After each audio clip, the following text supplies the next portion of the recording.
गिबियावनो बयनिसिमबो आंनि खुलुमनायखौ बावहरग्रोनाय थाबाय। आं दैमालु बर'। दिनै आं फोरोंनो आखायाव लादों UN एकाडेमिनि 8 थाखोनि सानखान्थि आयदाखौ। नोंथाङाबो जुदि UN एकाडेमिनि सासे फरायसाब्ला बे भिडिअ'आ नोंथांमोन गासैनिबो थाखाय। बे भिडिअ'नि गेजेरजों आं बायदिसिना सोलोंथाइनि सायाव भिडिअ' लानानै फैगोन। ओंखायनो बे चेनेला नोंथांमोननि थाखाय जोबोर गोनां। बेखायनो नोंथांमोना आंनि बे चेनेलखौ साबस्क्राइब खालामनानै लायाखैब्ला साबस्क्राइब खालामनानै ला, लोगोसे खाथियाव थानाय बेल आइकनखौ बुथुमनानै होबानो जाबाय, जाहाथे आंनि गोदान गोदान भिडिअ'खौ बयनिबो सिगाङावनो नुनो मोननाय बादियै। बिदिब्ला थौदो दिनैनि भिडिअ'खौ जागायनोसै। जोंनिया फरा 5आव दङ गोहो दिन्थि आरो गोहोनथि। गिबियावनो जों फरा 5नि गोहो दिन्थिया मा एबा गोहोनथिया मा बेखौ नायनोसै। बेयाव दङ जोंनिया गोहो दिन्थि आरो गोहोनथि दङ। गोहो दिन्थि आरो गोहोनथिया मोननैबो एखेयानो एबासो जानांगौमोन बेयो, गोहो दिन्थि एबा गोहोनथि। दानिया नायनोसै जोङो माबेखौ गोहोन दिन्थि होननानै बुंनाय जायो। साप'ज जों हमना लाबाय नैयाव 2 अनजिमाया 2 दङ, बेनिफ्राय बिनि गोजौआव मा दङ 3 दङ। नैयाव मा जादों थिया जोङो नैबे 2खौ गावजोंनो खनथाम सानजाबनाय जादों। अब्ला जोङो बेखौनो बुंनाय जायो गोहोनथि। माने माबायदिखौ गोहोनथि बुंनाय जायोनो जोङो, गोहो दिन्थिया जाबाय मोनसे अनजिमा जाय बबेबा मोनसे अनजिमाखौ खनबेसे सानजाबनाय जादों बेखौ फोरमायो। दा जोङो नैबे 2 अनजिमा, बे 2खौ जोङो खनबेसे सानजाबनाय जादों, खनथाम सानजाबनाय जादों। अब्ला जों बेखौनो मा होननानै बुंनाय जायोनो, गोहो दिन्थि बुंनाय जायो। अब्ला नै 2खौ मा बुंनाय जायो जोङो, 2आ जाबाय हासा।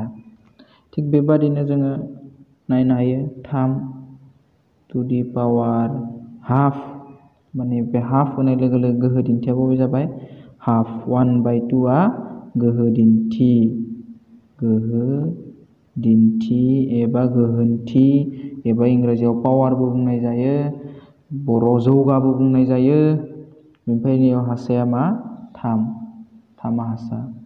थिग बेबादिनो जोंनिया जौगाया बायदिसिना अनजिमा जानो हायो। बे खोन्दो अनजिमाबो जानो हायो, बेनिफ्राय रुद'बारनिबो जानो हायो, दशमिकनिबो जानो हायो, जायखिजाया जानो हायो आरो बे अनजिमाया। हमना लाबाय 5^1/√2 बेफोरबादिबो जानो हायो। अब्ला जोंनिया नैबेनो जौगा, बेनिफ्राय नैबे मा जोंनिया हासा। गाहायाव थानायखौनो जोङो हाजों समान जाना थानायखौनो हासा होननानै बुंनाय जायो। बिदिब्ला जों मिथिबाय गोहो दिन्थिया मा। दानिया जों नायगोन बे गोहो दिन्थिफोरनि बिखान्थि आरो उनथांखिफोर।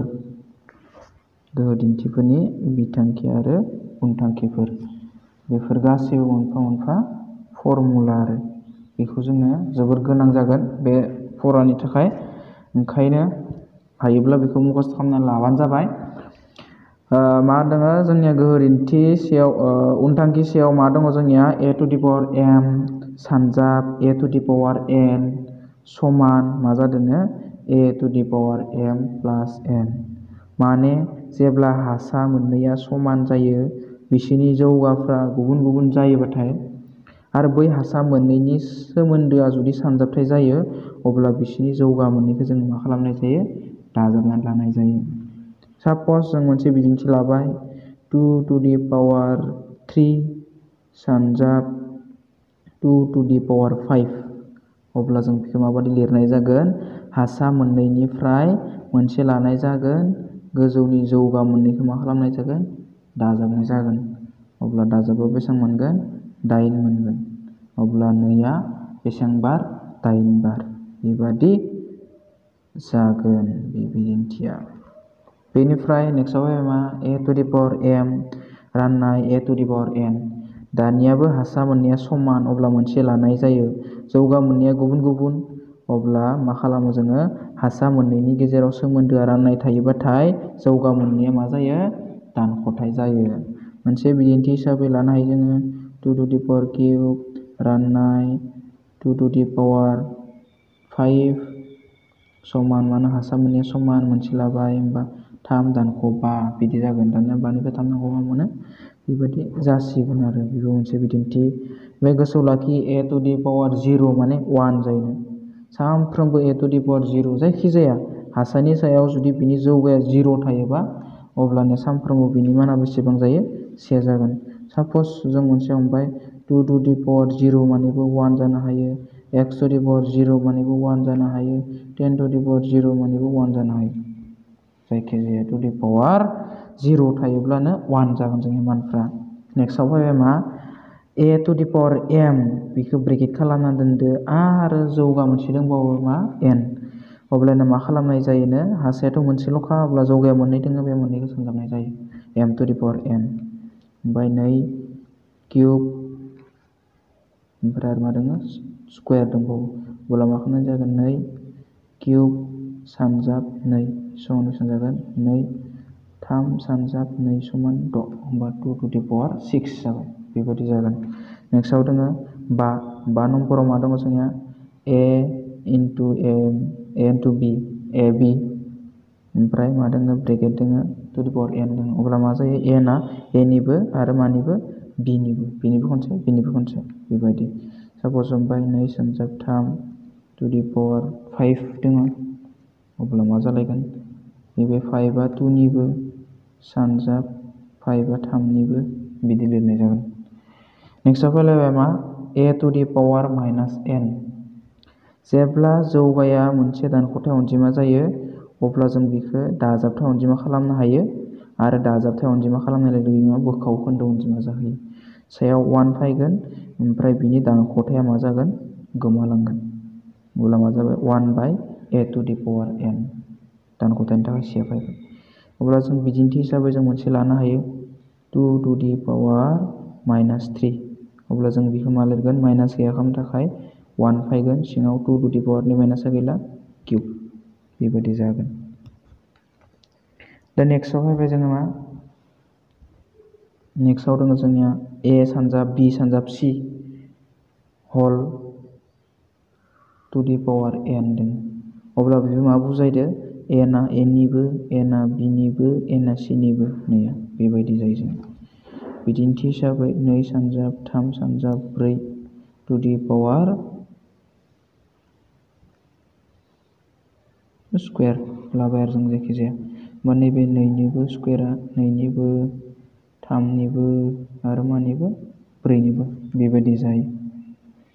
दा नेक्स्ट मोनसे फैलायबाय जोङो a to the power x समान b two the power x। दहाय दङमोन जोंनिया मबा सानजाब मबा राननाय बेबायदिसोमोन। एबारनिया मा दङ जों गेजेराव समानसिन दङ। दानिया मा खालामबानो जाबाय इथिंगालै आगसि फारसेथिं a to the power x दङ आगदा फारसेथिं b two the power x दङ। अब्ला जों मा खालामनाय जायो बिनि जौगा आरो बिनि जौगा मोनैया समान जादों जोंनिया। जेब्ला जौगा मोनैया समान जायो अब्ला जौगा मोनैया दानजानानै बिनि हासा मोनैयाल' थालाङो। अब्ला मा जालायोनो a इकुवेल टु b जालाङो।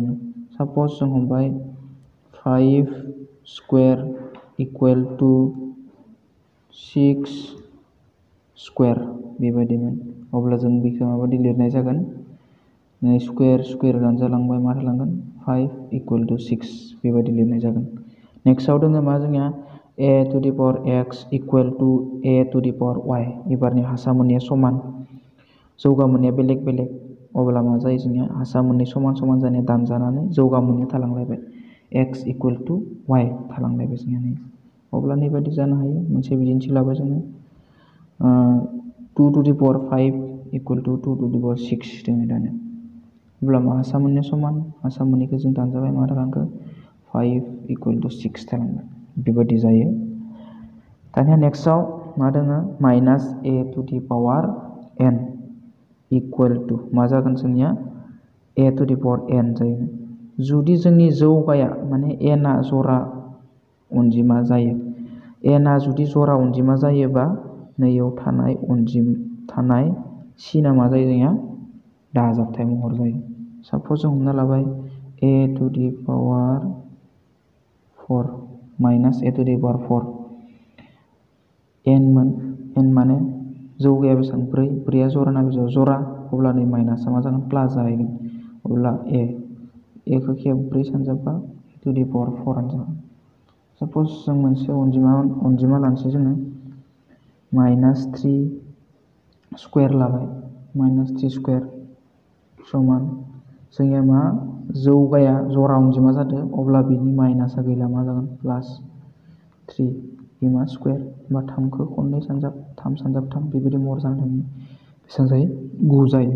अब्ला बेनो उनथांखिफोरा जोंनिया बेखिनियानोसै। थौदो दायो जोङो सोंथिखौ खालामसै। सोंथिखौ फरा 5नि सोंथियानो जोंनिया मा गैया फरा 5नि माने 53 बिलाइयाव जोंनिया मोनसे सोंथि दङमोन, नाथाय बे सोंथियाव जोंनिया सोंथि बेसेबां बेखौ लिरनाय गैया। जिहेथु बियो फरा 5नि गिबि सोंथि नालाय आं बेखौ मा होना लानोसै 0.5.1 होननानै सोंथि होना लाबाय आङो। दा बेयाव मा दङ मान दिहुननाय दङ, अब्ला जों बेखौ नायनोसै। मान दिहुननायाव जोंनिया बेबायदि दङ मा दङ 64 जौगाया बेसेबां 1/3 दङ। दा जोङो मा खालाम बेयाव हासा आरो जौगाखौ नायबानो जाबाय। हासाया 64 जौगाया गोहो दिन्थिया 1/3। अब्ला जोङो मोनसे खामानि मावनांसिगोन, नैबे 64खौ ओरैबायदि मोनसे अनजिमा लिरनांगोन जायनि मा जायो किउब जायो। थारमाने दा 64आ मानि किउब जानो हायो? 64नि किउबखौ जुदि नोंसोर मोनाब्ला नैबादि रानना नायबानो जाबाय। मारै थाङो 2जों जरा अनजिमायाव 2जों थाङो 2 सानजाब 3 समान 6 2 सानजाब 2 समान 4 2 सानजाब 1 समान 2 से ओंखारबाय 12 जाबाय 2 सानजाब 6 समान 12 2 सानजाब 8 समान 16 2 सानजाब 4 समान 8 2 सानजाब 2 समान 4 बेबायदि जाबाय। अब्ला जों बेखौ सेबायबा 2खौ मोनबेसे मोनखो 1 2 3 4 5 6 मोनबाय। 6खौ जोङो मा खालामो 3 बानायनोसै जोङो 3 बानायनोबा 4 4 4 बेबो 4 4 4 4 किउब जागोन ना? 4 किउब माने 64 जागोन ना मोनबाय जों 4 किउब माने 64 आरो बिनि सायावनो जोंनिया मा दंबावो 1/3 दंबावो। दानिया मा खालामदो बै दहायनि फर्मुलाया जोंनिया दहाय माबायदि फर्मुला मोन्दोंमोन a⁴m ब्रेकेट n बेबायदि दंमोन ना? अब्ला बिसोर मोननैया मा सानजाबथाय जायोमोन? अब्ला दा जोंनिया नैसोर मोननै सानजाबथाय जाना दङ 4 किउब * 1/3 बेबायदि जाना दङ। जेब्ला नैबे गोजौनि 3 नैबे गाहायनि 3 अब्ला जों बिसोर गोजौ आरो गाहायनिखौ दानना होनो हायो समान समान जायोबा मा थाखो 4 मा थाखो 1 थाबाय 4 1 माने 4आ मोनसेयानोल'खा। अब्ला बिनि माना बेसेबां जाखो 4 जाबाय। अब्ला जों बेखौ लिरलायनाङा बेफोरखौ। दानिया जोङो 2 नाम्बारखौ नायनोसै। 2 नाम्बाराबो एखे 2 नाम्बारावबो मा 9 हासाया 9 जौगाया बेसेबां 2/3 गाहायाव मा दङ 2 दङ। अब्ला जों नैबे 9खौ माबायदि सेफायनांगोन स्कुवेराव जानाय सेफायनांगोन। होमबा 9खौ जों मानि स्कुवेर बानायनो हायो 9खौ जोङो 3नि स्कुवेर बानायनो हायो। 3खौ खेबनै सानजाबबाथाय 9 मोनो। होमबा बेखिनिया 9 जाबाय। जौगाया मा दङ 2/3 दङ। जों बेखौ लिरबाय दहायनि बायदि फर्मुलाखौ लिरलायबाय।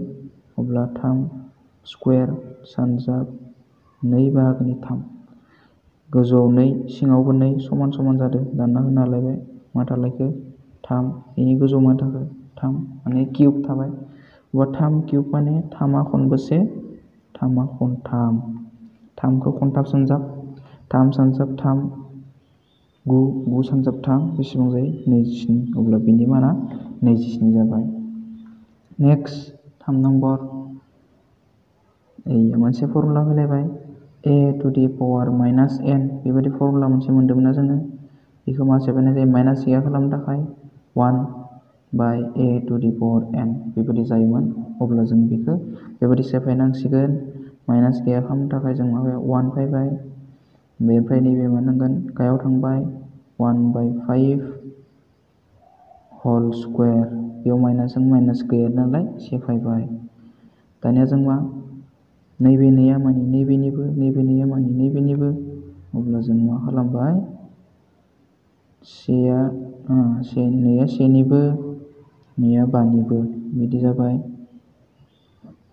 सेखौ खननै सानजाबबा 1 सानजाब 1 सेयानो 5खौ खननै सानजाबबा 5 सानजाब 5 25 दानिया गोजौआवबो बोखावखोन्दो मोनसे आरो गाहायावबो मोनसे बोखावखोन्दो अब्ला जोंनिया मोननै बोखावखोन्दो सिन दङ अब्ला नै बोखावखोन्दो सिनखौ जोङो सेफायनो हायो बोखावखोन्दो सिनखौ सेफायबा सानजाबसिन जागोन सानजाब जाबा नै गाहायाव थानाय बोखावखोन्दोनि मानफोरा उल्थायो सिङाव थानाया गोजौआव थांगोन आरो गोजौआव थानाया गाहायाव फैगोन अब्ला मा जाबाय सिङाव 1 फैबाय गोजौआव 25 थांबाय दानिया गोजौजों गाहाया गाहायजों 1आ गोजौनि 25आ गोजौनि 1 सानजाब 25यानो गाहायाव थानाय 1खौ जों लिरनाय जाया गथा अनजिमानि सिङाव सानफ्रोमबो 1 थाखायो ओंखायनो जोङो गाहायनि 1खौ लिरनाय जाया अब्ला जोङो बेयावनो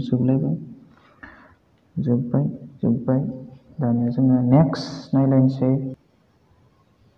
4 नाम्बारा 3 नम्बरजोंनो एखे बेखौ नोंसोर बानायदो दायो आं बानायनोसै 5 नाम्बाराबो एखेयानो थेवब्लाबो आं बानायबावनानैसै बेखौ सायाव मा दङ 1 दङ दा नैयावबो 3 टु दि पावार -3 बेबायदि दङ अब्ला जोङो माइनासखौ गैयामोन थाखाय खनसेबाव मा फैलायबाय बोखावखोन्दो फैलायबाय 1 3 किउब बिदि जाबाय दानिया मा खालामलायनांसिगोन सायाव 1 दंखायो ओमफ्राय गाहायाव बोखावखोन्दो दङ 3 किउब माने 3खौ खनथाम सोजाबा बेसेबां जायोमोन 27 जायोमोन 3 × 3 9 9 × 3 27 दानिया बेयाव बोखावखोन्दो अब्ला नै मोनसे बोखावखोन्दोखौ जोङो सानजाब बानायबा ओरै बेलथायबायना होमबा 27आ सायाव थांबाय सिङाव 1 फैबाय सिंनि 1खौ लिरा बुंदोंमोन ना 1 दो 27 दो सानजाबा मा जाबाय 27 जाबाय जोबलायबाय दानिया 6 नाम्बार आरो 7 नाम्बार एखे 4 नाम्बारजों एखे बेखायनो आङो बिसोर मोननैखौ बानायला नोंसोर बानायदो दायो बानायगोन आङो 8 नम्बरखौ नोंथांमोना जुदि लिरनायाव उसुबिदा जादोंब्ला भिडिअखौ स्टप खालामथ'नानै लिरबानो जाबाय आं बुजायबाय थानाय समाव लिरनो नाङा आं बुजायबाय थानाय समावनो लिरलांबाय थायोब्ला नोंसोर बुजि मोननाय नङाबो जानो हानाय ओंखायनो नोंसोरो आं बुजायखांनायनि उनाव भिडिअखौ स्टप खालामनानै बरियानो लिरना लाबानो जाबाय दायो जों नायनोसै 8 नम्बरखौ 8 नम्बराव मा दङ जोंनिया 3 to the power 0 plus 4 to the power -1 whole bracket सानजाब 2 स्क्वायर जोंनिया बेबायदि ब्रेकेट थाबाथाय ब्रेकेट सिंनिखौसो खालामग्रोनाय जायो फार्स्टआवनो बिदिब्ला जों नायनोसै 3 टु दि पावार 0 दहाय मा मोन्दोंमोन जों मोनसे फर्मुला मोन्दोंमोन ना माबायदि formula a to the power 0 समान बेसेबां जायोमोन 1 जायोमोन अब्ला नैबे 3 टु दि पावार 0 माने बेसेबां जागोन 1 जागोन दाजाब 4 टु दि पावार -1 माइनासखौ गैया खालामदों मा फैयोमोन जोंनिया बोखावखोन्दो जायोमोन 1/4 टु दि पावार ओरै 1 जागौमोन होमबा 1 माने 4आनो सानजाब 2 स्क्वायर माने 2आ बेसेबां खननै 2 सानजाब 2 बेसेबां जायो 4 जायो अब्ला 4 दानिया मा जाबाय नैबे सिङावथ' 1 माने 4आनोखा होमबा नैबे बोखावखोन्दो नैबे आरो गथा अनजिमा जाहैबाय जों दानिया मा खालामनो गथा अनजिमा आरो बोखावखोन्दो अनजिमाखौ जों मा खालामनो हाया दाजाबनो हाया अब्ला दाजाबनो हायाबा जों माबायदि खालामोमोन दुसासा लानानै दाजाबनाय जायोमोन दुसासा लायोबा गाहायनि आरो गाहायनि मोननै गाहायनिखौ लानाय जायो नैनि गाहायाव 4 दङ नैनि गाहायाव मा दङ 1 दङ एबा जों नुनाय बादियै बेलेग अनजिमा गैया 1सो अब्ला जाय गोदोर अनजिमा बेखौ लानाय जायो जोङो मा दङ बेयाव 4 दङ अब्ला 4आनो बेनि दुसासा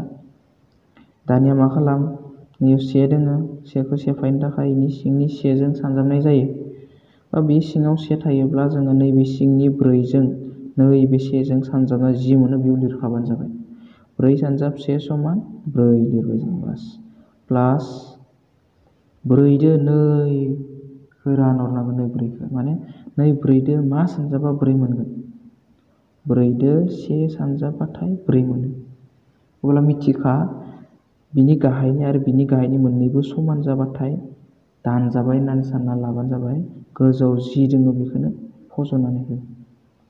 ब्रैदो दानजाबाय, गोजौ मा दङ? से दङ। जाबाय, ब्रेकेटआ जोबाखैनो। सानजाब मा दङ? 4 दङ। समान। दानिया जों मा खालामनो हानाय जाबाय? 4दो 1दो दाजाबनो हानाय जाबाय। 4दो 1दो दाजाबबाथाय बेसेबां जायो?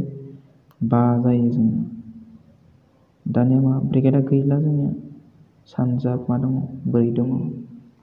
गोजौनि 4, गाहायाव 4 दङ। अब्ला बोखाव खोन्दो थाबाथाय जोङो गोजौनि आरो गाहायनि दाननो हायो। अब्ला 4दो 4 दानजाबाय, मा थाखो? 5 थाबाय। अब्ला बेनि फिनआ 5 जाबाय। जोबलायबाय मोनसे। दानिया 9 नाम्बारखौ बानायनोसै। 9 नाम्बाराव मा दङ? 1/2 किउब हल ब्रेकेट स्कुवेर दङ।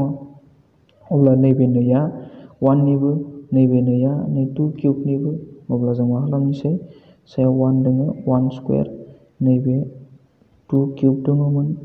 अब्ला स्कुवेरा मा? बिनिबो। अब्ला बेखौ ओरै लिरबाय, हल स्कुवेर।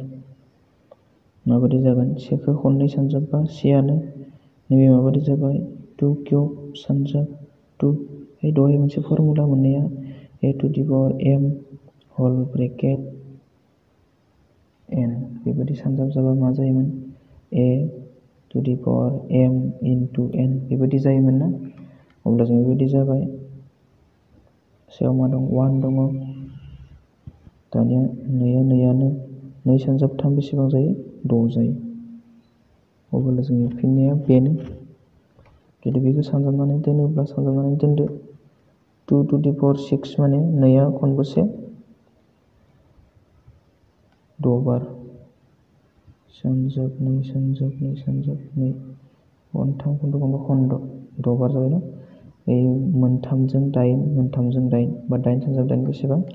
64। होमबा 64 मोनो। सायाव मा दङ? 1। बेनो बेनि एन्सार। नाम्बाराव मा दङ जोंनिया? -4⁵ इनटु -4⁻10 दङ। अब्ला जों बेबायदिखौ माबायदि खालामनाय जायो? जों मोनसे फर्मुला मोन्दोंमोन ना? मा फर्मुला? a⁴m इनटु a⁴n समान मा जायोमोन? a⁴m प्लास n। हासा मोननैया समान जायोब्ला जौगा मोननैया दाजाबथाय जायो। जुदि बिसोरनि गेजेराव हासानि सोमोन्दोआ सानजाबथाय जायोबा। दा हासा मोननैबो समान। -4 मोनसे लाबाय आङो। गोजौनि जौगा मोननैया मा? मोनसेया 5, मोनसेया -10। अब्ला मा? दाजाबथाय जायो जौगा मोननैया। मिथिंगायारि -10 दङ जौगा मोनसेया। अब्ला मा खालामबाय? -4। दानिया मा खालामगोन? 5 दङ। प्लासदो माइनासदो खाथि खाथि सोमोन्दो जाना दङ। सानजाबथाय सोमोन्दो। प्लासदो माइनासजों -10। दानिया मा खालाम? -4आनो थाबाय। मा जागोन? 5निफ्रायथ' 10 थांनो हाया। 10निफ्राय 5 थांबा बेसेबां जायो? 5 जायो। दानिया सिना मा मोनसेया गिदिर? 10आ देरसिन ना 5आ देरसिन? 10आ देरसिन। 10नि सिगाङाव दानख' दङ। 5नि सिगाङाव प्लास दङ। अब्ला 10आ गिदिरखाय 10नि माइनास सिना नैयाव फैबाय। -5 जाबाय। दानिया मोनसे फर्मुलायाव गोग्लैलायबाय। मा फर्मुलायाव? a⁴ बेखौ माबायदि लिरगोन? 1/a⁴n माइनासखौ गैया खालामनो थाखाय 1 फैबाय। होमबा -4⁵ जाबाय। दानिया मा खालामनांगोन जोङो? 1आनो थाबाय। -4खौ खनबा सानजाब। -4 नैबे जौगाया मा? जरा ना बेजरा? जरा मोनबा दाजाब जागौमोन। बेजरा जानायखाय दानख'आनो थागोन। अब्ला सिना दानख'आनो फैफिनगोन। 4खौ खनबेसे सानजाबनांगोन? खनबा। अब्ला जोङो 4खौ खनबा सानजाब। 4 सानजाब 4 सानजाब 4 सानजाब 4 सानजाब 4 खनबा सानजाब। 4जों 4 बेसेबां जायो? 16 जायो। 4जों 4 16 जायो। बेनिफ्राय 16 सानजाब 16 सानजाब 16 256 जायो। आरो मोनसे 4 दङ जोङो। 4दो सानजाबबाथाय 1,024 1024 जायो जोङो। अब्ला जों मा लिरनो हायो 1024 लिरबानो जाबाय। अब्ला बेनो 10 नाम्बार। 10 नाम्बारा जोबलायबाय। दानि नेक्स्ट 11 नाम्बाराव दङ जोंनिया 2 टू द पावर 6 राननाय 2 टू द पावर -2। दानिया मोनसे फर्मुला मोनलायदोंमोन ना जोङो a to the power m राननाय a to the power n हासा मोननैया समान जायोबा मोनसे लानाय जायो। अब्ला इसोरनि गेजेराव हासानि गेजेराव जुदि सोमोन्दोआ राननाय सोमोन्दो जायोबा जौगा मोननैया दानख'थाय जायो, दानख'थाय जालायगोन। अब्ला जों हासा मोननैनि मोनसे लाबाय, जौगाया मोनसेया 6 आरो मोनसेया मा -2 माइनास खामोन जोंनिया राननायखाय ओमफ्राय -2 फैबाय 2 टू द पावर 6 माइनासजों माइनासानो जाबाय प्लास जाबाय 2 जाबाय 2 6दो 2दो बेसेबां जायो 8 जायो। दानिया 2खौ खनबेसे सानजाबनांगोन 2खौ 8 बार सानजाब 2 सानजाब 2 सानजाब 2 सानजाब 2 सानजाब 2 सानजाब 2 सानजाब 2 सानजाब 2 6 बार 8 बार नैबे सानजाबगोन 8 8 4 8 सानजाब 8 64 64 सानजाब 4 4 जिद'नि 6 से थाबाय 24 25 बिसिनि जायो 256। अब्ला बिनि मावफुंथाया 256 जाबाय। बेयावनो जोबलायबाय। 1 नि 12 नम्बरा 10 नाम्बारजों एखे। अब्ला बे 12 नाम्बारखौ नोंसोरो हमवर्क बानायदो। दायो आं बानायनोसै 2 नाम्बारनि 1। 2 नाम्बारनि 1आव मा दङ जोंनिया 4 टू द पावर x प्लास 2 समान 2। दानिया जोङो बिनि थाखाय नै बायदि फर्मुलाखौ नांलायसिगोन a to the power x equal to a to the power y। जेब्ला समान जायो हासा मोननैया समान जायो दानजाना मा थायोमोन x समान y बेबायदि थायोमोन। अब्ला जोङो बेबायदि फर्मुलाखौ बाहायनो नांसिगोन नैयाव। दानिया मा खालामनोसै समानसिनि बिथिंगालै 2 दङ नालाय अब्ला जों समानसिनि नैबे 4खौ 2 खालामनो हायो नामा नायबानो जाबाय। दानिया जों नायनानै नुबाय मा 4खौ जोङो 2नि स्कुवेर बानायनो हायो। अब्ला स्कुवेर बानायनायाव बिनि जौगा दंखायोमोन +2 बेबायदि दंखायोमोन समान 2 दङ। दानि हासा मोननैया समान जाबाय 2 जों 2 दानजाबाय जौगा मोननैया थाबाय 2x प्लास 2।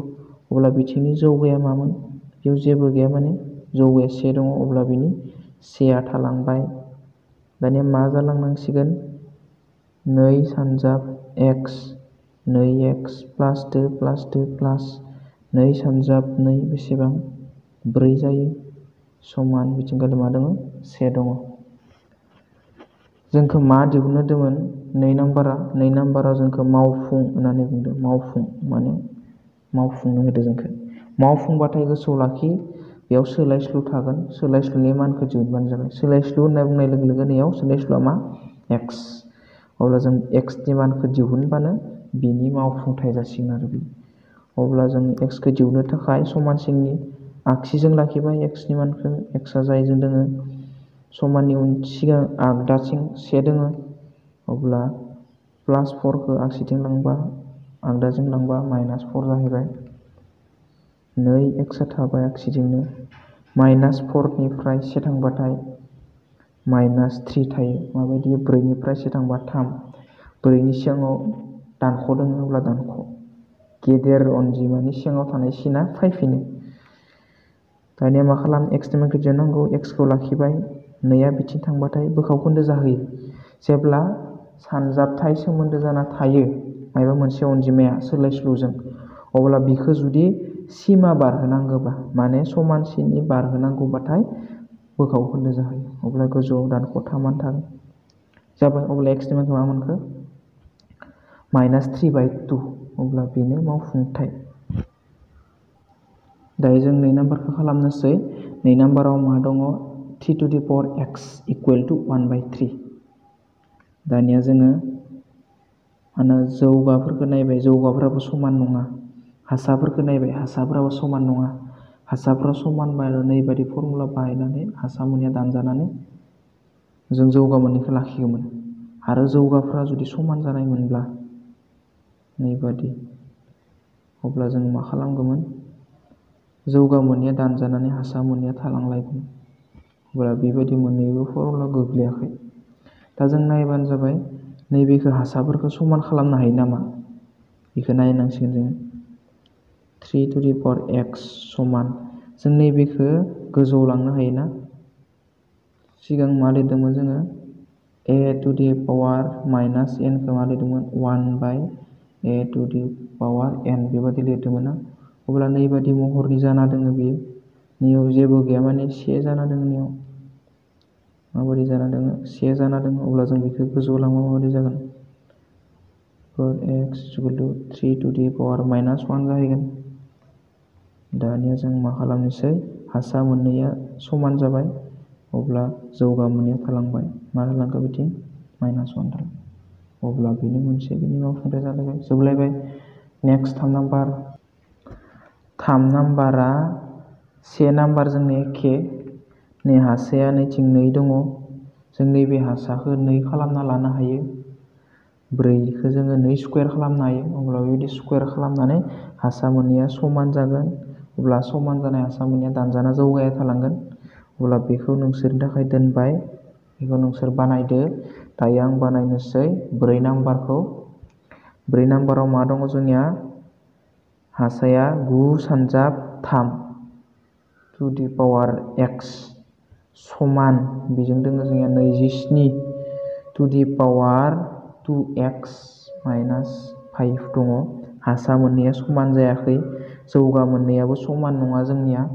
अब्ला जों मा खालामनो नायनोसै हायो ना हाया हासा मोननैखौ समान खालामनो। 9दो 3दो सानजाबा बेसेबां जागोन जोंनिया? 9जों 3जों सानजाबाथाय 27 जागोन। जौगा मा दङ? x दङ। समान बेजों मा दङ जोंनिया? 27। जौगाया मा दङ? 2x - 5 दङ। इकुवेल टु मा खालामनो हायो जों दानिया? हासा मोननैया दानजाबाय। x समान 2x - 5 थालांबाय। x - 2खौ बेजों लाबोबा 2x - 2x समान बेजों -5 दङ। दानिया मा खालाम? -2 निफ्राय x खौ दानख'बा x माने बेयाव 1 दङ। अब्ला मा थागोन? -1 थागोन। -1 थानाय सोलाय सोल' x दंफायो। अब्ला x आ फैफिनगोन। अब्ला -x समान -5। अब्ला माइनासजों माइनास दानजाबाय। x समान बेसेबां जाखो? 5 जाबाय। अब्ला बेनो बेनि फिननाय जाबाय। दायो बानायनोसै 5 नम्बरखौ। 5 नम्बराव मा दङ जोंनिया? -3m+1 इनटु -3⁵ इकुवेल टु -3⁷ दङ। दायो जों मा खालामदो? जों मोनसे फर्मुलाखौ गोसोआव लाखिलायनांसिगोन। a⁻m सानजाब a⁻n हासा मोननैया समान जायोबा मोनसे लानाय जायो। जौगा मोननैया दाजाब जायो। नंगौमोन? अब्ला बेबायदि महरै जाना दोङो। हासा मोननैया समान -3, जौगा मोननैया माबायदि दङ बेयो मोनसे आरो बेजों प्लास मा दङ? 5 दङ। अब्ला जोंनि ब्रेकेट होलायनाङा, नैयाव होबानो जाबाय। समान मा दङ? -3⁷ दङ। हासा मोननैया दाजाबसे दाजाबबा जोङो दाजाबनो हायो। m + 6 जागोन। अब्ला 5दो 1दो 5दो 1दो दाजाबबाथाय 6 जायो। समान -3⁷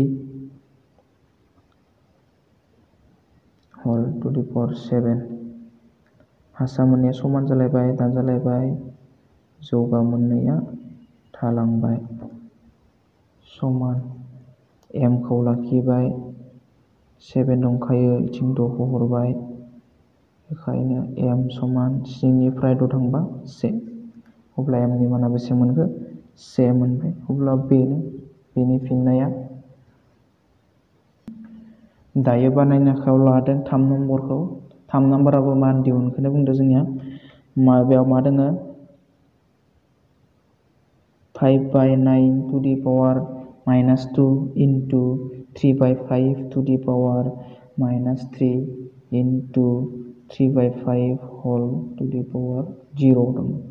अब्ला जोङो मा खालामसै माइनास दङ, माइनास थानायखौ जों माइनास गैया खालामसै। माइनास गैया खालामनोबा 1 फैबाय। अब्ला बिसोरो गाहायाव थांबाय, माइनासआ गैला, स्कुवेर जाबाय।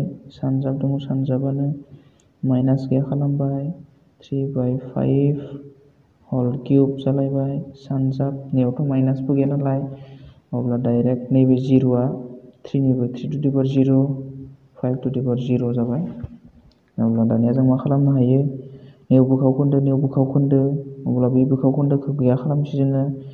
1 बोखावखोन्दो जायगायाव सानजाब होबाय। अब्ला नै गोजौनिया गाहायाव, गाहाया गोजौआव थाङोमोन 9/5 होल स्कुवेर। सानजाब बेबो एखे 1 सानजाब 5/3 जाबायबो बेलथायबाय। किउब दङ सानजाब, बे मामोन 3 माने बेसेबां जायोमोन 1 जायोमोन। 5 मानेबो 1 जायोमोन जोंनिया जालायबाय। दायो जों बानायनोसै 1दो बेखिनिखौ सानजाबबा बेखिनियानो थागोन। अब्ला जोङो 9 स्कुवेर 5 स्कुवेर, नैबे स्कुवेरा 9निबो स्कुवेरा 5निबो। थिग बेबायदिनो 1जों बेखिनिखौ सानजाबबाबो बेखिनियानो थायो। अब्ला मा जायो किउबा 5निबो, किउबा 3निबो। 1दो 1 सिङावबो 1 दं, सिंनि 1 लिराबाबो जायो जोङो। बिदि जाबाय। दायो मा खालामसै जोङो सानजाब गोजा गासैबो। अब्ला गोजौनि गोजौजों सानजाब जागोन, गाहायना गाहायजों सानजाब जागोन। दानिया 9आ मोनबेसे दङ 9आ मोननै, 9 सानजाब 9 सानजाब 5आ मोनबेसे दङ 5 सानजाब 5 सानजाब 5आ मोनथाम दङ। 1 दङ, गाहायाव मा दङ 5 सानजाब 5 मोननै, 3 सानजाब 3 सानजाब 3 मोनथाम दङ। दानिया जोङो दाननो हायोबा दानबानो जाबाय। हायो 5दो 5जों दानजाबाय। 5आ 5जों 3 सानजाब 3 9 जायो। नै 3जों दानजाबाय। 3 सानजाब 1 3 3 सानजाब 3 9। अब्ला जोंनिया गाहायनिया गासैबो दानजाबाय। गोजौआव मा थालांखो 3 थालांबाय, जों 3 आरो 1 थालांबाय। होमबा 3 सानजाब 1 समान मा जायो 3 जायो। अब्ला बिनि फिननाया 3 जाबाय जोंनिया। दायो जों नायगोन 2 नम्बर। 2 नम्बराव मा दङ जोंहा बेबायदि दङ जोंहा। दानिया नायदो ब्रेकेट दङ, नैबे सेकेन्ड ब्रेकेट, नैबे फार्स्ट ब्रेकेट, ओमफ्राय आरो माइनास दङ। अब्ला जोंनि माइनासनि खामानिखौ उनाव मावगोन। जोङो गिबियावनो ब्रेकेट दङ नालाय बे ब्रेकेटनि खामानिखौ मावग्रोनोसै। अब्ला नैथि ब्रेकेटा थाबाय। नैबे नैया नैबे नैनिबो, माने नैबे स्कुवेरा नैबे 3निबो। अब्ला जों मा खालामनोसै -2 होल स्कुवेर 3 स्कुवेर मोननैनिबो -2 दङ। मा खालामबाय सानजाबबाय, 2खौ खननै सानजाबबाय, 2 सानजाब 2 4। माइनासआ प्लास जाबाय, मानो नैबे जोंनि जरा अनजिमाखाय। माइनासखौ खेबनै सानजाबबा प्लास जायो, ओंखायनो 3खौ खननै सानजाब 3 सानजाब 3 बेसे जायो 9 जायो। सेथि ब्रेकेट जोब्बाय, नैथि ब्रेकेट थालांबाय। -2 दङ, माइनासखौ गैयानि थाखाय मा फैगोन जों 1 फैगोन, 1 फैबाय। सिङाव मा थांसिगोन 4/9 होल मा जासिगोन स्कुवेर जासिगोन। जाबाय। दानिया नैया 4निबो, नैया 9निबो। बिनि सिगाङावनो जोंनिया बोखावखोन्दोआ मोननै खालाय जाबाय, बा मोनसेल' खालामनो थाखाय 1 नै बोखावखोन्दोनि जायगायाव सानजाबसिन होबाय। अब्ला बे बेलथायबाय, 9आ सायाव 4आ सिङाव। अब्ला 9 स्कुवेर 2 स्कुवेरमोन। मा जाखो 1दो बेखिनिखौ सानजाबबा बेखिनियानो थायो जोंनिया। 9खौ खननै सानजाबबा 9 सानजाब 9 81। 4खौ खननै सानजाबबा 16 जायो जों। अब्ला बेबो बेयावनो जोब्बाय। दायो बानायनो आखायाव लादों 3 नम्बरखौ। 3 नम्बराव मा दं जोंहा 1/2 whole -2 plus 1/3 to the power -2 plus 1/4 to the power -2 दङ। अब्ला जों मा खालामनोसै माइनासखौ गैया खालामनो थाखाय जों मा खालामलायनोसै बोखावखोन्दो 1 लाबोलायनोसै।